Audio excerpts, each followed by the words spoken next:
먼저 지금 최근 상황 가장 최신 속보부터 정리드리겠습니다. 미국의 상원은 클래리티법 표결을 다음 달로 미뤘고요. 의원들은 한 달짜리 휴회에 들어가서 각자 지역구로 돌아갔죠.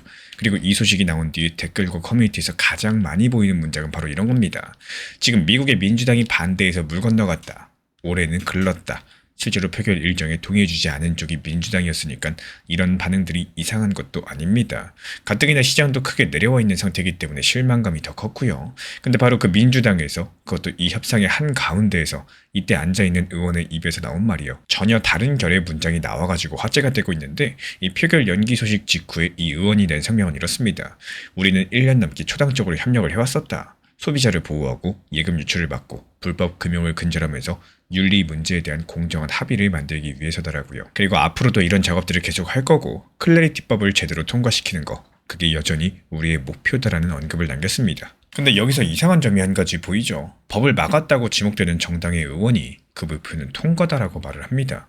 이게 그냥 하는 말, 정치인들의 예의상 발언일까요? 아니면 진짜 방향을 알려주는 문장일까요? 그리고 짚고 갈 게 하나 더 있는데, 예전에 우리 채널에서 민주당 의원 가운데 처음으로 공개 찬성이 나오는 날, 그 이름을 들고 다시 오겠다라고 말씀드린 적이 있었죠. 미리 말씀드려보자면요. 오늘 이 성명은 아직까지 그 찬성까지는 아닙니다. 그럼 찬성도 아닌데 왜 중요하다고 하는지, 그 구분이 오늘 이야기의 핵심이 되는데요. 그리고 이 의원의 문장을 읽으려면 이 사람 특유의 말버릇부터 아셔야 됩니다. 맨 앞에 5월달 전면을 다시 볼게요. 그날 위원회에서 법안은 통과됐고 이 의원은 찬성 쪽에 표를 뒀습니다. 근데 성명에서는 그 찬성에 단서를 달았습니다. 오늘 내 표는 계속 협상하겠다는 표지, 본회의 찬성 약속이 아니다라고요. 아직까지 할 일이 남았다. 그러면서 남은 일들을 직접 열거를 합니다. 수사기관이 걱정하고 있는 금융 범죄 문제를 풀 방법을 찾아야 되고, 대통령과 부통령만이 아니라 미국 상원의원 전원에게 적용되는 윤리 합의도 필요하다라고요. 이 본인이 검사 출신이라서 이 부분들 그냥 넘길 수 없다. 이런 말들까지도 덧붙입니다. 그러니까 이 사람의 어법에서는 이 찬성이라는 행동에도 항상 조건이 문서로 따라붙습니다. 표는 던지되 숙제 목록을 같이 제출하는 방식인 거죠. 이 말버릇을 기억해 두시면 지금부터 나오는 반전들이 훨씬 더 또렷하게 보이기 시작을 하실 겁니다. 먼저 첫 번째 반전입니다. 지난주 성명에 나온 4가지, 소비자 보호, 예금 유출 방지, 불법 금융 근절, 윤리 합의. 이 가운데 예금 유출이라는 말이 조금 낯설게 들리실 텐데요. 은행에 맡겨둔 돈이 이자를 얹어주는 코인 상품 쪽으로 한꺼번에 옮겨가는 상황을 뜻합니다. 미국의 작은 지역 은행들이 가장 걱정하는 일이고요. 이 법의 협상에서 은행권과 코인 업계가 줄곧 부딪혀온 지점이 있기도 합니다. 그런데 올해 6월달이죠. 미국의 코인 전문 매체의 방송에 나온 이 의원이 직접 밝힌 내용이 있습니다. 이자 붙는 코인이 지역은행의 예금을 빼갈 수 있다는 우려들을 미국 상원에서 가장 먼저 제기한 의원 가운데 하나가 바로 자신이라는 건데, 은행권 논쟁을 부른 그 문구를 지금도 본인이 방어하고 있고요. 이게 왜 중요하냐? 이 사람은 법안 바깥에서 반대만 하는 사람이 아니라 법안의 본문안에 자기 손으로 넣은 조항들이 들어있는 공동 저자라는 뜻이기 때문입니다. 그렇다면 지금 이 법을 둘러싼 협상의 성격도 다시 보이죠. 반대 진영을 설득하는 싸움이 아니라 같이 사용해온 사람들끼리 마지막 문장을 어떻게 다듬을지, 여기에 대해서 정하는 단계에 가깝다라는 겁니다. 그리고 두 번째로 볼 거는 목록에 있는 것보다 목록이 없는 겁니다. 이 의원이 마냥 부드러운 협상 상대가 아닙니다. 지난달 민주당 의원 여러 명과 함께 지금 문안은 부족하다는 공동성명을 냈고요. 윤리 조항을 더 강력하게 만들지 않으면 반대하겠다는 말까지도 했습니다. 지금 문안이 위반 단속을 법무부 한 곳에만 맡겨놨는데, 지금 미국의 법무부가 움직이지 않을 때는 각 주의 법무장관도 나설 수 있게 하자, 이런 구체적인 수정 요구까지 내놨고, 근데 이 깐깐한 요구 목록을 처음부터 끝까지 훑어봐도 코인이라는 자산 자체가 문제라거나 이 산업을 키우면 안 된다거나 어떤 코인이 유가 증권인지 다시 따지자거나 이런 항목들이 없습니다.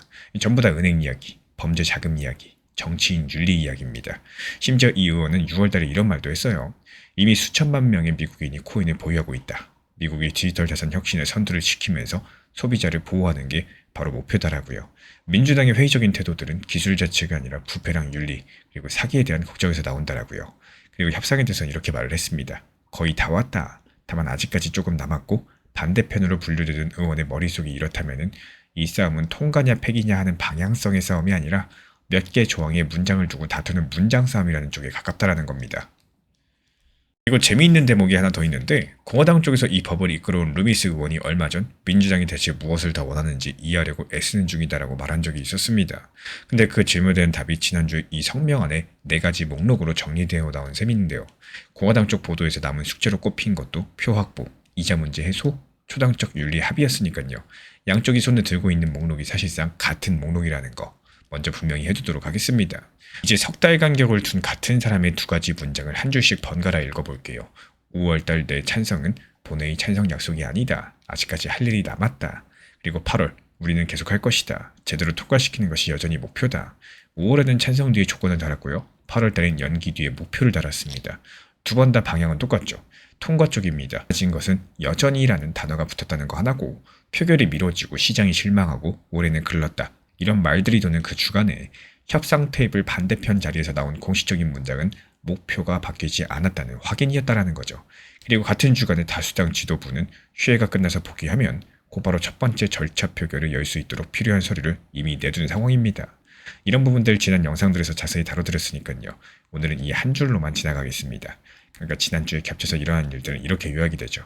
한쪽은 날짜를 걸어뒀고 다른 한쪽은 목표를 다시 적어뒀고 문서로 남은 것만 놓고 보면 양쪽 전부 다 통과 쪽을 바라보고 있습니다. 그래서 저는 이런 목록들에서 가장 눈여겨볼 것들이 목록에 없는 항목이라고 생각을 해요. XRP를 몇 년 동안 따라다녔던 질문들, 그러니까 이 코인이 유가 증권이냐 하는 문제들, 작년에 법정에서 이미 끝났습니다. 그리고 지금 법의 통과를 붙잡고 있는 네 가지는 전부 그 바깥의 이야기들입니다. 은행예금, 범죄자금, 정치인윤리, 법이 늦어지는 이유들조차도 XRP랑 상관없는 조항들이라는 거. 바꿔 말씀드리면 남은 협상이 어느 쪽으로 정리된다라고 할지라도 이 법이 XRP에 가져다주는 결과, 그러니까 어느 감독기관이 어떤 규칙으로 이 시장을 맡을지가 확정된다는 사실 자체는 흔들리지 않는다는 뜻입니다. 게다가 지금 시장 쪽에서도 눈에 띄는 분석이 하나 나왔거든요. 코인 전문 매체 5대1리가 소개하고 해외 차트 분석가들이 짚은 내용인데요. 비트코인 월봉 차트에서 세 가지 신호가 동시에 켜졌습니다. 월봉이라는 건 한 달 동안의 가격 움직임을 막대 하나로 묶어서 그린 차트를 뜻하는데 하루하루의 출렁임이 아니라 몇 년 단위의 큰 흐름을 볼 때 쓰는 화면이죠. 첫 번째 신호가 바로 TD 시퀀셜입니다. 가격이 한 가지 방향으로 몇 달째 이어졌는지를 정하는 규칙대로 세워서 그 흐름이 끝나갈 때쯤 알려주는 계산법인데요. 지난달 비트코인 월봉에서 이 지표의 매수 신호가 나왔고 이 신호가 월봉에서 마지막으로 켜졌던 때가 2022년 지난 약세장의 바닥 부분이었습니다. 그리고 두 번째 신호는 위치입니다. 지금 가격 자체가 최근 50개월치 가격의 평균값을 이어그린 선 50개월 이평선 부근까지 내려와 있는데요.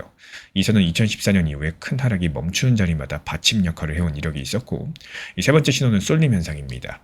샹드 모멘텀 오실레이터라고 해가지고 일정 기간 상승한 힘 그리고 내린 힘들을 비교해가지고 시장이 어느 쪽으로 얼마나 쏠렸는지 숫자로 재는 지표가 있는데요. 이 값이 마이너스 70일까지 내려왔고 0에서 아래로 갈수록 내린 쪽 쏠림이 크다는 뜻이고요. 마이너스 71은 그 중에서도 극단에 해당하는 수준입니다.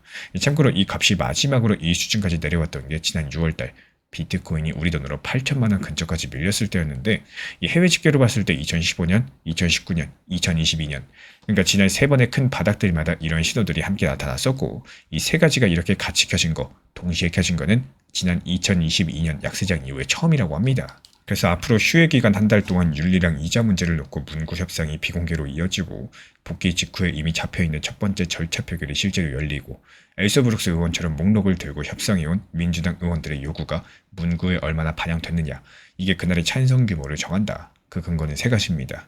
먼저 협상 당사자가 연기 직후 목표는 통과라고 성명으로 적어뒀다는 거 그리고 다수당 지도부가 복귀 직후에 표결이 가능하도록 서류를 걸어둔 상태라는 거. 세 번째로 남은 요구가 끝없는 불만이 아니라 네 가지로 셀 수 있는 목록이고 당사자 스스로 두 달 전에 거의 다 왔다고 말했다는 겁니다. 결국에 표결 연기 직후에 협상 당사자인 민주당 엘서브룩스 의원이 클래리티법을 제대로 통과시키는 것이 여전히 목표라는 성명을 냈고요. 이 의원은 단순한 반대가 아니라 법안 조항을 직접 써놓는 공동 저자에 가깝습니다. 양쪽이 들고 있는 남은 쟁점 목록은 은행예금, 범죄자금, 정치인윤리 이렇게 전부 XRP 바깥의 항목들이고 XRP를 위협했던 질문은 이미 작년에 끝났고 같은 시기 비트코인 월봉에서는 2022년 이후에 처음으로 세 가지 바닥 신호가 동시에 켜졌지만요. 이게 확정이 아니라 가능성의 영역입니다. 그래서 질문드리자면은 이 성명 속 제대로라는 한 단어 우리 구독자분들은 이게 찬성으로 가는 예고편이라고 보시나요? 아니면 끝까지 반대할 수 있도록 열어둔 안전장치라고 보시나요? 댓글로 여러 가지 생각들 들려주시고 다음 달 그 표결의 결과표가 공개되는 날 명단에서 이 의원의 이름 옆에 어떤 표시가 찍혀 있는지 그 종이 한 장을 들고 다시 찾아뵙도록 하겠습니다. 방금 전에 미국 정부가 숫자 하나를 발표했죠. 3.4입니다. 미국의 7월달 소비자 물가지수가 1년 전보다 3.4% 올랐다는 성적표였고 시장 예상치랑 정확하게 일치했습니다. 근데 여기서 이상한 점이 한 가지 있었죠. 미국 중앙은행 연준 측에서 목표로 삼는 물가는 2%입니다. 이 목표가 2%대인데 결과가 3.4%다. 목표치의 1.7배가 나왔으면 혼나야 할 성적표인데 왜 지금 시장은 안도하고 있고 왜 국내 기사에서는 XRP의 강력 호재라는 제목까지도 붙고 있을까요? 그래서 오늘은 답부터 드리고 시작을 하겠습니다. 올해 여름 이 코인 시장이 정말로 무서워한 건요. 금리를 내려주지 않는 게 아니라 다시 금리를 인상하는 이 금리 인상 강력한 매파기조였습니다. 한 달 전까지만 해도 시장은요. 다음 달 미국이 금리 인상할 확률을 70%로 상당히 높게 봤는데 그 숫자가 이번 발표되고 나서 40%대로 내려앉았습니다. 70%가 40%가 된 거 이게 이번에 일어난 일의 전부고요. 그리고 호재라는 단어의 실제 내용물입니다. 그렇다면 이 확률이 왜 70까지 올라갔었고 닷새 만에 어떻게 이번에 꺾일 수가 있었는지 처음부터 되감아 보셔야 되겠죠. 시작은 올해 봄입니다. 중동에서 전쟁 터지면서 기름값이 뛰었고 5월달 미국 물가는 4.2%까지 상승했습니다. 3년 만에 가장 높은 숫자였는데 유럽과 일본 중앙은행은 이미 금리를 올렸는데 미국은 전쟁 이후에 금리를 묶어둔 채로 버티는 중이었습니다. 그러면서 미국 중앙은행 안에서도 목소리가 갈리기 시작을 했는데요. 지난달 말 회의에서는 위원 3명이 지금 당장 올려야 된다. 공개적으로 반대표를 던졌고 이번 주 화요일 클리블랜드 연방준비은행 총재가 지금이 행동할 때이면서 이 시기를 늦출수록 대가가 커진다는 글들을 올렸습니다. 한 번이 아니라 여러 번 올려줄 수도 있다. 이런 말까지도 나왔는데요.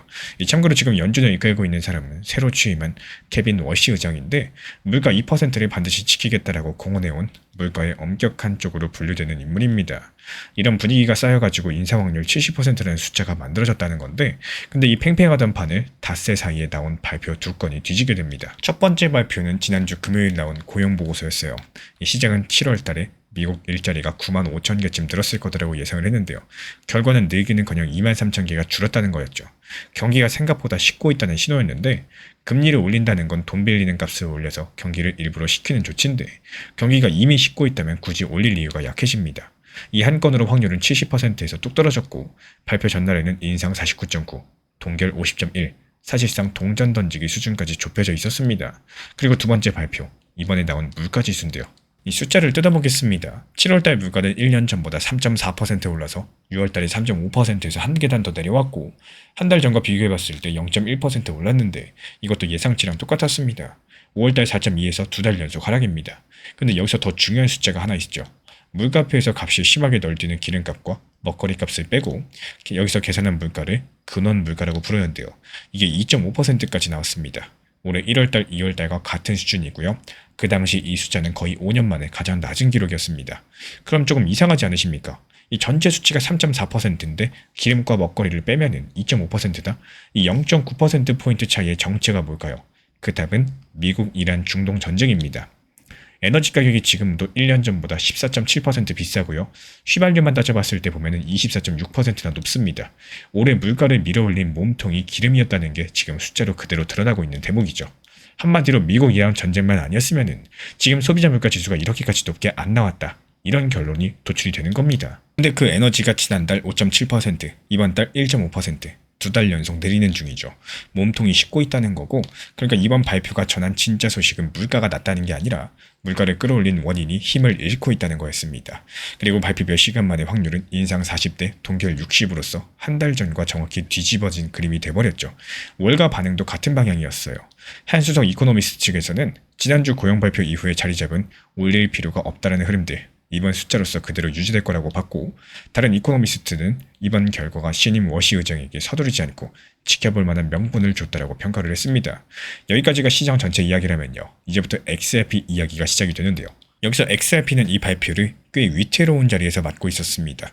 두 가지 숫자 때문이었고 첫 번째로 가격의 위치입니다. XRP는 이틀 전에 시장에서 심리적인 경계로 통하는 선, 우리 돈으로 1,400원 남짓되는 그 자리 아래로 잠깐 밀렸다가 간신히 회복한 상태였었는데요. 두 번째는 판돈의 크기입니다. 선물 시장에서는 미결제 약정이라는 게 있는데 아직 정리되지 않고 살아있는 베팅의 총량이라고 보시면 돼요. XRP의 이 물량이 26억 7천만 개로서 작년 10월달 이후에 가장 많이 쌓여 있었고 이렇게 쌓인 상태에서는 숫자 하나에 가격이 크게 출렁이기 쉽다는 분석들이 발표 전부터 나와 있었습니다. 실제로 외신에서는 주요 코인 가운데 이번 물가 발표에 가장 크게 흔들릴 수 있는 게 XRP다라고 콕 집어 말을 했고요.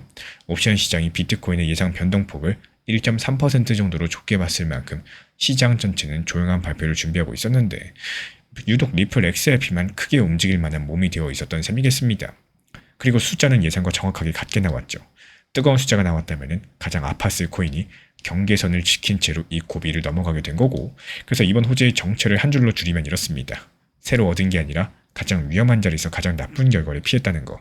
지금 XRP가 서 있는 자리에서는 잃지 않는 것들의 가치가 얻은 건 못지않게 크다라는 거죠. 지금 미국 노동부 발표문 어디에도 XRP라는 글자는 없습니다. 근데도 이 발표가 XRP의 호재가 되는 이유는요. XRP가 규제 같은 자기 재료랑 별개로서 위험자산이라는 묶음으로 함께 값이 매겨지기 때문입니다.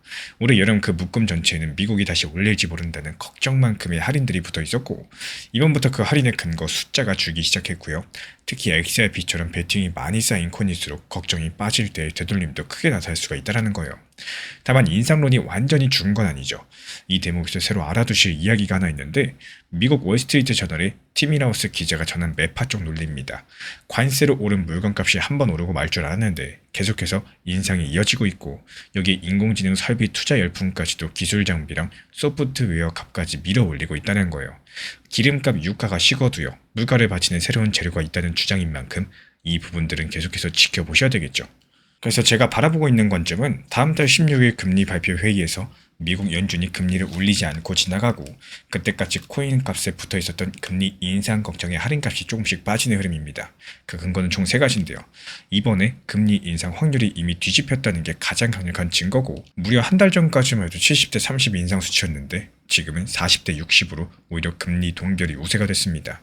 두 번째로 고용과 물가 수치는요, 서로 다른 두 성적표가 닷새 사이에 같은 방향으로 가고 있다는 거예요. 그러니까 금리를 인상시킬 만한 이유들이 약해지는 쪽을 가리키고 있기 때문에, 게다가 이번 물가 상승의 몸통이라고 할 수 있는 에너지가 2달 연속 내리고 있어서 그 다음 물가표까지도 크게 튀기는 어려운 구조라는 겁니다. 하지만 긍정적인 부분만 말씀드리진 않겠습니다. 공정하게 부정적인 측면도 같이 말씀을 드릴 거예요.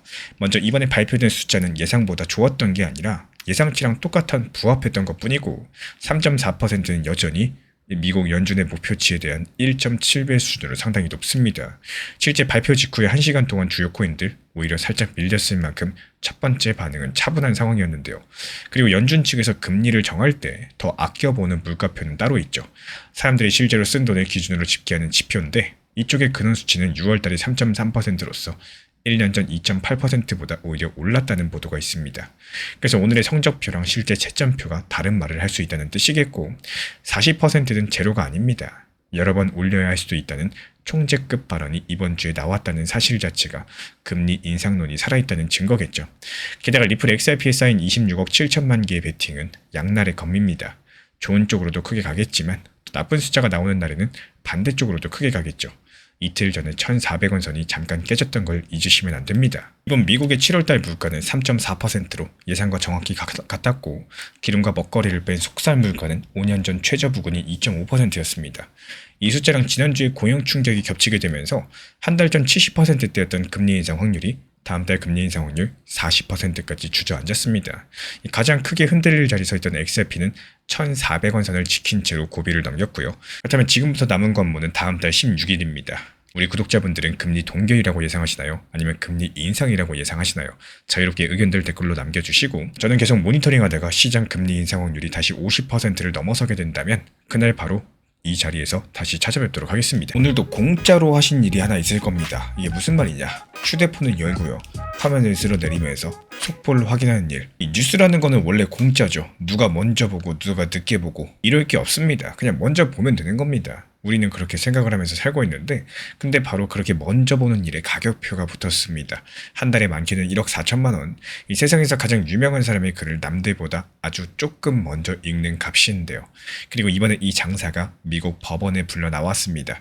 그래서 이번 영상에서는 미국 대통령 트럼프랑 트루스 소셜 이야기를 한번 드려볼 텐데, 이번 영상 끝까지 들어보시면요, 이게 왜 남의 나라 정치 뉴스가 아니라 우리 코인을 들고 계신 분들, 특히 리플 XRP를 들고 계신 분들의 이야기인지 알게 되실 겁니다. 먼저 지금 무슨 상황이 벌어졌느냐. 이 트럼프 대통령 측에서 자기 회사가 만든 소셜미디어 트루스 소셜에 글을 올립니다. 근데 이게 그냥 개인 계정이 아니에요. 관세를 어떻게 하겠다, 전쟁 상황이 어떻게 됐다, 이런 나라 전체가 움직일 발표가 이 계정에 먼저 올라오고요. 그 글 하나의 시장 가치가 순식간에 오르내립니다. 미국 언론 보도를 보면은 심지어 행정부 내부 사람들이 알기도 전에 정책 결정이 이 계정에 먼저 올라온 적도 있다고 합니다. 그러니까 이 계정 하나가 사실상 전 세계에서 가장 힘이 강력한 속보 채널인 셈인데요. 그런데 지난달 중순이었죠. 이 회사가 낯선 상품을 한 가지를 공개합니다. 그 이름은 트루스 API입니다. 여기서 API가 뭐냐? 이 사람이 화면을 열어서 눈으로 보는 게 아니라 컴퓨터 프로그램들끼리 자료를 직접 주고받게 만들어 놓은 연결 통로인데요. 기계가 읽는 회신 전용 회선이다. 이렇게 보시면 되겠고, 이 상품이 무엇을 파는 물건인지가 오늘 이야기의 시작이 될 겁니다. 이 상품은 이달 1일 토요일에 실제로 문을 열었었고요. 파는 물건은 딱 한 가지. 이 트럼프 대통령을 포함한 이 플랫폼 최상위 계정 몇 개의 글에 대해서 일반 이용자가 보는 것보다 아주 조금 먼저 볼 수 있어요. 그리고 기계가 읽을 수 있는 형태로 바로 보내줍니다. 얼마나 먼저냐? 회사 대표가 실적 발표에서 직접 쓴 표현이 밀리초, 그리고 아주 조금 더 빠르게였습니다. 이 밀리초 같은 경우는 1초를 1000개로 쪼갠 것 중에 하나인데요. 눈 한 번 깜빡이는 시간보다도 훨씬 더 짧은 차이라는 거죠. 그 찰나를 파는 값이 얼마인지도 회사 입으로 공개가 됐었는데, 지난 월요일 저녁 이 회사가 상장 이후 처음으로 실적 발표 전화 회의를 열었는데요. 거기서 대표가 계약 금액을 밝혔습니다. 보통 한 달에 8,500만 원에서 1억 4천만 원 사이라고요. 이걸 1년을 채우면 1년에 17억 원 정도 되는 구독료입니다. 그리고 이미 지금 10곳이 넘는 회사가 계약을 맺었다라고 발표가 나왔습니다. 그럼 여기서 첫 번째 질문이 나오죠. 아니 도대체 어떤 회사들이길래 이 사람이 눈 깜빡임보다도 짧은 시간에 그런 돈을 낼 수가 있을까요? 이 대표의 답은 고객 대부분이 초단타 매매 회사라는 거였습니다. 이 초단타 매매라는 거는 사람 손이 아니라 컴퓨터 프로그램이 1초에도 수없이 사고 파기를 반복을 하면서 아주 짧은 순간에 값 차이를 이득으로 쌓는 매매 방식입니다. 지금 이 세계에서는 남보다 밀리초 빠른 게 바로 그대로 돈이 되죠. 기계가 신호를 읽고요. 매매를 끝낸 다음에 이 보통 사람들이 그 글을 보게 되니까요. 대통령이 관세 글을 올리는 순간 사람이 읽고 이해하기도 전에 누군가의 기계는 이미 움직였다는 뜻입니다. 그리고 두 번째 질문입니다. 그 글이 대체 얼마나 시장을 움직이길래 찰나에 월 1억까지 태울 수 있을까요? 코인을 들고 계신 분들은 사실 이 답을 몸으로 이미 알고 계십니다. 실제로 작년 2월달 트럼프 대통령 측에서 트루스 소셜의 리플 대표 갈링하우스에 관련된 기사를 공유한 적이 있었죠.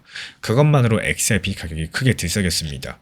그리고 작년 3월 2일 미국이 나라 차원에서 코인을 비축하겠다는 계획을 밝히면서 그 명단에 XRP라는 이름을 콕 집어 올린 글이 이 계정에 올라왔었고, 그날 XRP는 30% 넘게 상승했습니다. 같은 글에 이름이 실린 카르다노는 60% 넘게 뛰었고요. 솔라나는 20%대였습니다. 비트코인도 10%가량 올랐어요. 글 하나가 만든 숫자들인데 이 말의 힘이라는 게 느낌이 아니라 시세판에 찍힌 날이었었죠. 그리고 이제 그 힘에 무슨 일이 벌어졌는지가 보이실 거예요. 지금까지 미국 대통령 트럼프의 말이 시장을 움직인다는 건 누구나 하고 있는 얘기였죠. 근데 이번에 처음으로 그 힘에 시장 가격이 매겨진 겁니다. 한 달에 8,500만 원에서 1억 4천만 원의 구독료, 그리고 그 값을 실제로 치른 회사가 지금 벌써 10곳이 넘는다는 것까지 확인이 됐는데요. 값이 매겨지고 결제가 이루어졌다는 것은 이제 더 이상 정치 이야기가 아니라 상품이 됐다는 뜻입니다. 그리고 그 상품이 되자마자 법의 시간이 시작이 됐습니다. 이번에 미국 뉴욕 맨해튼의 연방법원에 소장이 접수됐고, 그 소송을 건 쪽이 의회입니다. 손해본 투자자 쪽이 아니었어요. 인터셉트라는 언론사였습니다. 그리고 언론의 자유를 지키는 활동을 하는 단체인데요. 지금 이 사람들의 주장을 들어보면요. 미국 대통령의 발표는 미국 정부의 정보기 때문에 시장을 움직이는 정부 정보를 대통령 개인 회사가 돈을 받는 사람들에게 먼저 주는 것으로서 대통령이 금전적인 이득을 본다라고요. 또 구체적으로는 미국 헌법에 나중에 덧붙여진 조항들 가운데 말할 수 있는 자유, 언론의 자유를 다루는 조항들, 그리고 국가가 국민의 공평한 절차로서 대해야 된다는 조항들, 이 두 가지를 어겼다는 주장입니다. 법원에 요구하는 것도 돈이 아니라 대통령과 백악관 직원들이 이 일을 못하게 막아달라는 겁니다.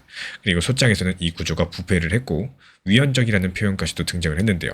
물론 이건 어디까지나 지금 소송을 건 쪽의 주장입니다. 이 사실 사건의 조짐은 그 전부터 있었습니다. 지난달 같은 경우는 워런 그리고 시프, 이 두 미국 상원 의원이 증권감독기관 수장에게 이 상품이 법에 어긋나지는 않냐 조사하라는 서한을 보내면서 시장의 기본적인 공정성에 대한 투자자의 믿음이 무너진다, 이런 표현을 사용을 했었고, 게다가 미국의 부시 행정부에서 백악관 윤리 담당 변호사를 지낸 법학 교수는 돈 내고 먼저 받은 정보가 시장 가격에 반영되기 전에 곧바로 매매한다면 이거 내부자 거래 규정에 걸릴 수 있다는 지적을 남겼습니다. 비슷한 전례가 실제로 있는데요. 지난 2013년 당시 한 정보회사가 소비자 심리지수라는 경제지표를 일부 고객에게 딱 2초 먼저 준 적이 있었는데 그 값이 한 달에 850만 원가량이었습니다. 여기에 대해서 뉴욕 검찰이 조사에 들어가면서 그 서비스는 몇 주 만에 접혔고, 그리고 이번 건은 값이 그때 10배를 훌쩍 넘고요. 파는 물건이 지표가 아니라 현직 대통령의 발표입니다. 파는 회사가 대통령 본인의 회사예요. 물론 회사 쪽의 반박도 분명해요. 글 자체는 공개되는 순간 누구나 볼 수 있는 정보고 비판하는 쪽이 사실을 왜곡하고 있다는 입장입니다. 어느 쪽 말이 맞는지는 이제 법원이 정하게 된 상황인데요. 그리고 아까 말씀드렸던 작년 3월 2일 XRP를 30% 넘게 밀어올린 그 글이 올라온 날이 무슨 요일이었는지 기억나시나요? 바로 일요일이었습니다. 뉴욕 증시도 우리나라 증시도 세상 모든 주식시장이 닫혀있던 날인데 미국 대통령이 시장을 뒤흔들 글을 올렸는데 그 순간 바로 반응할 수 있는 시장은 지구에 딱 하나뿐이었죠. 1년 365일 밤에도 주말에도 닿지 않는 코인 시장. 실제로 그날 일요일에 값이 움직인 것도 코인이었고 주식은 그 다음날 아침까지 기다려야 되겠지만요. 코인은 글이 올라온 그 시간에 바로 움직였습니다. 이게 무슨 뜻이냐? 밀리초 먼저 본다는 우위가 밤이든 새벽이든 일요일이든 1년 365일 글이 언제 올라오더라도 항상 돈으로 바뀔 수 있는 시장은 코인뿐이라는 겁니다. 주식시장에서 이 구독권은 하루에 6시간 반짜리 우위겠지만요. 코인 시장에서는 24시간짜리 365일 우위가 됩니다. 그리고 하나 더 있죠. 그 일요일에는 돈이 많은 사람이든 전 세계가 그 글을 같은 순간에 봤습니다. 모두가 같은 출발선이었다는 거고 이달부터는 그 출발선이 사라졌습니다. 그래서 지금 제가 바라보고 있는 해석은 총 두 가지입니다. 먼저 미국 월가의 초단타 회사들이 월 1억짜리 계약서에 서명했다는 거는 미국 대통령의 말이 앞으로도 시장을 계속해서 움직인다. 이런 명제에 진짜 돈을 걸었다는 뜻이겠죠. 그러면 그 말이 코인, 그중에서도 XRP에 대해서 어느 방향으로 쌓여왔는지를 다시 보게 됩니다. 나라의 비축 명단에 이름을 올렸고 심지어 이번에 소송을 당한 바로 그 회사가 작년 7월 자기 이름을 걸고 낸 코인 묶음 투자 상품 신청서에도 5개 코인 중 하나로 XRP를 담았습니다. 비중은 2%로 작지만요. 그 명단에 있다는 것 자체가 이 회사가 XRP를 어느 급으로 분류하는지 보여주는 서류겠죠. 말의 힘에 가격표가 붙었다는 것은 뒤집어 보면 그 말이 지금까지 미뤄온 자산들의 자리도 그만큼 진지하게 값이 계산되고 있다. 이런 이야기라고 저는 읽어볼 수가 있겠습니다. 그리고 두 번째가 이번 영상에서 가장 드리고 싶은 핵심 이야기인데요. 이 소송이 개인 투자자에게 알려주는 거는 프로들이 1억 내고 사는 게 방향성이 아니라 이 속도라는 사실입니다. 몇 초도 아니에요. 몇 천분의 1초입니다. 그 싸움은 우리가 이기지 못해요. 애초에 끼어드는 값 자체가 월 1억입니다. 근데 XRP를 들고 계신 분들이 보고 계신 재료들, 그러니까 제도가 정비되는 일정, 기관들이 자리를 잡아가는 몇 달, 몇 년짜리 흐름들, 이 속도의 싸움이 아니라 방향성의 싸움이라는 거. 그리고 그 구간에서는 돈을 내면은 먼저 보여주는 상품이 없습니다. 오늘 이 소송이 속도의 싸움이 얼마나 비싸고 얼마나 기울어 있는지를 보여줬는데 뒤집어 보시면요. 개인들이 프로랑 같은 출발선에 설 수 있는 싸움이 어느 쪽인지도 같이 보여준 셈이겠습니다. 저는 이게 이 사건에서 XRP 리플 홀더가 챙겨갈 진짜 알맹이라고 생각을 하는데요. 그래서 제가 바라보고 있는 그림은 당분간 이 장사가 계속되고 또 소송은 몇 달 단위의 긴 싸움으로 가게 될 겁니다. 그 사이에 대통령의 발표가 공식적인 시장 변수라는 구조는 오히려 더 굳어질 거고요. 24시간 열려있는 코인 시장은 그 변수에 가장 먼저 반응하는 시장이라는 자리를 지킵니다. 근거는 세 가지예요.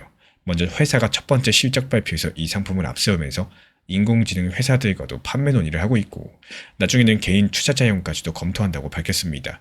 물러설 생각이 없다는 뜻이겠죠. 두 번째로 회사는 공개 정보를 전달할 뿐이라는 반박 논리를 이미 세워뒀고요. 감독기관이 공식 조사에 들어갔다는 확인은 아직 없습니다. 그리고 세 번째로 소송이 요구하는 게 손해배상이 아니라 금지 명령인데 헌법을 다투는 소송은 보통 빨리 끝나질 않습니다. 결국에 대통령의 글을 밀리초 먼저 보는 값이 한 달 최대 1억 4천만 원으로 매겨졌고 10곳이 넘는 초단타 회사가 실제로 그 돈을 냈으면서 이번에 이 장사를 멈춰달라는 소송이 미국 연방법원에 접수됐습니다.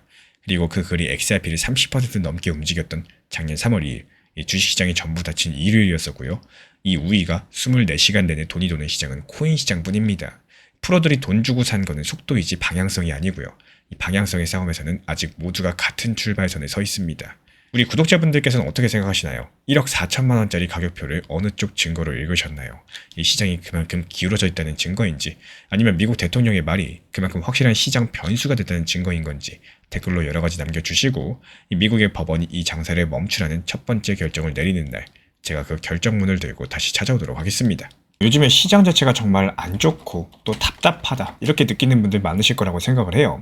실제로 리플이 너무 답답하다 보니까 리플 XRP가 언제 상승할지 반등 언제 줄지 또 상승 시작하면 얼마까지 상승할지 여기에 대해서 문의를 주시는 분들이 많이 늘어나셨습니다. 그래서 제가 운영하고 안내드리는 정보방에서 어떤 역할을 해드리는지 여기에 대해서 간단하게 한번 말씀드려 볼까 해요. 먼저 항상 말씀드리지만 업비트 그리고 빗썸 현물 매매만으로 안전하게 운영을 하시면서 그렇게 운영하셔도 충분히 좋은 시장입니다. 이 첫 번째로 가장 관심 있어 하실 게 바로 리플 전용방인데요. 기본적으로 리플 전용방에서는 이 리플 코인에 대한 단기 고점과 저점, 중요한 내용들, 리플에 대한 핵심 내용, 그리고 각각 상황에 맞는 대응 전략들에 대해서 안내를 도움드리고 있습니다. 예전과 다르게 요즘 시장 같은 경우는 무조건 보유만 한다? 그런다고 해서 정답이 나오는 시장이 아니죠. 말 그대로 더 상승할 것 같을 때 현실적인 대응을 만들어 나가시는 게 중요한 시장이고, 적당히 팔아서 내 것으로 만들고 또 다시 하락했을 때 재매수할 수 있는 효율적인 대응을 해야 되는 시장입니다. 그리고 단기 고점에 대한 목표 타점뿐만이 아니라요, 이 시장이 안 좋다는 건 그만큼 리플의 가격도 내려왔고, 또 반대로 평균 단가를 낮출 수도, 혹은 단기 저점에 분할 매수할 수도 있는 이런 기회의 장세랑 같다는 뜻이기 때문에 리플 XRP에 대해서 핵심 단기 저점에 대한 중요 내용도 같이 안내드리고 있습니다. 그리고 두 번째로 요즘 시장의 핵심이라고 할 수 있는 단기 종합방입니다. 시장이 안 좋은 것도 맞겠지만요, 정말 신기하게도 알트코인들 움직임들, 여기에 대해서는 기본적인 섹터 그리고 테마에 맞게 힘이 살아있는 이 매수세가 강력한 모습들을 많이 보여주고 있기 때문에, 여기서의 핵심이라고 한다면 무리한 목표 타점을 잡는 게 아니라요, 팔고 나서 더 오르더라도 내가 처음에 계획한 목표 타점에서 이 수익 실현까지 마침표를 찍을 줄 아셔야 된다는 게 핵심입니다. 제가 안내드리는 단기 종합방에서도 매수와 동시에 목표가를 걸어놓고요, 이에 따른 몰빵이 아니라 비중 조절 매수 타점에 대해서 안내드리고 있는 이유, 이 단기 타점은 단기 타점답게 접근해야 되는데 막상 상승했을 때 어떻습니까? 이게 더 오를까봐 못 파시는 분들이 많이 있기 때문에 결국에 이렇게 수익을 보고 파셔야지 내 돈이 된다라는 거고, 이렇게 수익이 나오면은 이 수익으로 어떻게 돼요? 아까 말씀드린 리플에 대한 단기 저점, 추가 매수까지도 진행할 수 있는 기본적인 자금이 회전할 수 있는 포트폴리오를 완성할 수 있게 되는 겁니다. 그리고 이어서 세 번째는 종합 브리핑방에 대해서 말씀을 드려요. 이 시장의 전체적인 흐름들, 그리고 메이저 코인들에 대한 이 중요 타점들, 여기에 대한 안내까지도 같이 설명을 도움드리고 있습니다. 이 결국에 시장의 방향성이라는 것들은요, 비트코인의 움직임을 무시할 수 없기 때문에 일부 낮은 비중으로 꾸준하게 비트코인에 대한 분할 매수에 대해서 안내를 드리면서 핵심 시장에 대해서도 말씀을 드리고 있습니다. 지금 많은 분들께서 관심이 있어 하시는 클래리티 법안의 진행 상황, 지금이 어떤 상황이고 가장 최신 속보는 무엇인지, 지금 갑자기 반등이 나오는 이유는 무엇인지, 최근에 트럼프랑 관련한 공격 취소 소식으로 인해 가지고 반등이 나왔고, 그에 따른 대응 전략과 방향들에 대해서 실시간으로 같이 안내드리고 있는 방입니다. 이렇게 종합적인 리플 전용방, 그리고 단기 종합방, 그리고 전체적인 시장 시황 브리핑방까지도 세 가지 방에 대해서 같이 입장을 안내드리고 있고요. 정말 시끄럽게 떠들고 정신없게 안내드리는 이런 방이 아니라 제가 딱 핵심 내용만 설명드리고 안내 도움드리고 올려드리고 있기 때문에 그냥 편하게 보시면서 현물 매매로서만 필요로 하신 분들께서 문의 주시면은 안내 도움드리도록 하겠습니다. 제가 안내해드리고 있는 코인 신사 채널 멤버십 전용방에 대해서 짧게 설명드려 보도록 하겠습니다.